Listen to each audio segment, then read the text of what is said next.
అన్నమయ్య జిల్లాలో తీవ్ర విషాదం చోటు చేసుకుంది. చిట్వేల్ మండలం మైలపల్లి రాచపల్లికి చెందిన 7 ఏళ్ల వయసున్న ముగ్గురు పిల్లలు మృతి చెందారు. ఆడుకుంటూ దగ్గరలో ఉన్న నీటి కుంటలో పడిపోయారు. స్థానికులు ఎవరూ గుర్తించకపోవడంతో నీటిలో మునిగిపోయారు. రాత్రైనా పిల్లలు ఇంటికి రాకపోయేసరికి తల్లిదండ్రులు చుట్టుపక్కల వెతికారు. చివరకు నీటి కుంటలో వారిని గుర్తించారు. చిట్వేల్ ఆసుపత్రికి తీసుకెళ్లగా ముగ్గురు అబ్బాయిలు చనిపోయినట్టు డాక్టర్ నిర్ధారించారు.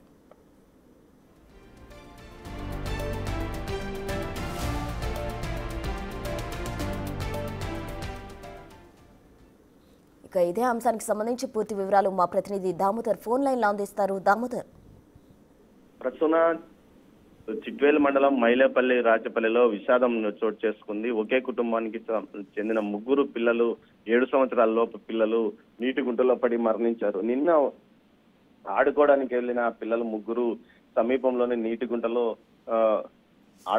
నీటి గుంట వద్దకు ఆడుకోవడానికి వెళ్లారు. ఒకరి తర్వాత ఒకరు నీటి గుంటలో పడి మునిగిపోయారు. అయితే సాయంత్రం రాత్రి 7:30 గంటల వరకు ఆ పిల్లలు గురించి తల్లిదండ్రులు అటు ఇటు ఇంటికి ఇంతవరకు రాలేదని భావించారు. ఆ తర్వాత చుట్టుపక్కల వారిని అడిగితే తాము చూడలేదన్నారు. అయితే ఆ సమయంలో కొంతమంది గ్రామస్తులు ఆ నీటి గుంట వద్ద మీ పిల్లలు నిన్న సాయంత్రం కనిపించారా అన్న విషయాన్ని తెలియజేయడంతో నీటి గుంట వద్ద రాత్రి 7:30 గంటల సమయంలో నీటి గుంటలో వెళ్లి గాలింపు చర్యలు చేపట్టారు. అందులో ముగ్గురు పిల్లలు విగత జీవులై లోపల నీటిలో మునిగి ఉన్నారు. 4.5 అడుగున్న నీటి గుంటలో చిన్నారి పిల్లలు కావడంతో 7 సంవత్సరాల పిల్లలు కావడంతో వారు మునిగిపోయారు. ఆ సమయంలో ఎవరూ లేకపోవడం కూడా వారిని ఎవరు రక్షించలేకపోయారని తెలుస్తుంది. మొత్తం మీద ఆ కుటుంబం మొత్తం విషాదంలో మునిగిపోయిందని చెప్పవచ్చు.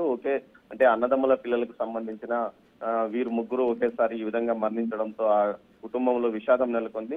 అయితే మృతదేహాలను వెలికి తీశారు. ఈ రోజు ఉదయం వాటికి పోస్ట్ మార్టం నిర్వహించి అంత్యక్రియలు నిర్వహించనున్నట్టు తెలుస్తుంది. అయితే ఈ విషయం తెలిసిన స్థానిక ప్రజాప్రతినిధులు ఆ కుటుంబాన్ని పరామర్శించారు. వీరికి ప్రభుత్వం తరఫున ఎక్స్‌గ్రేషియా ఇస్తామంటూ కూడా చెప్పారు.